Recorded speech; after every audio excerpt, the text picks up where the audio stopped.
नमस्कार, मी खानदेशीमध्ये मनपूर्वक स्वागत. नर्सरीतून झाडे आणल्यावर घरी आले की फुलेच येत नाही झाडांना, असं बरेच जण म्हणतात. पण माझ्या झाडांना तर रोज फुले येतात. ते कसं, त्याचा सिक्रेट आज मी तुमच्यासोबत शेअर केला आहे.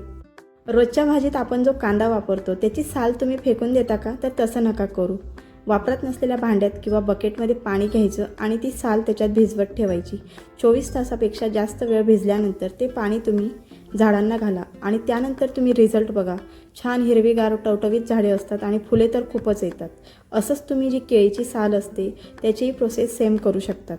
किंवा आपण किचनमध्ये जे डाळ तांदूळ असतो ते धुतल्यानंतर ते पाणी आपण फेकून देतो, तर ते तुम्ही फेकू नका. तेही तुम्ही झाडांना वापरा. त्यानंतर तुम्ही जो रिझल्ट बघाल तो अप्रतिम असेल आणि बाहेरून खत आणण्याची तुम्हाला गरजही भासणार नाही. आजचा व्हिडिओ तुम्हाला आवडला असल्यास लाईक, शेअर, सबस्क्राईब नक्की करा. चला तर मग भेटूया लवकरच. तोपर्यंत बाय.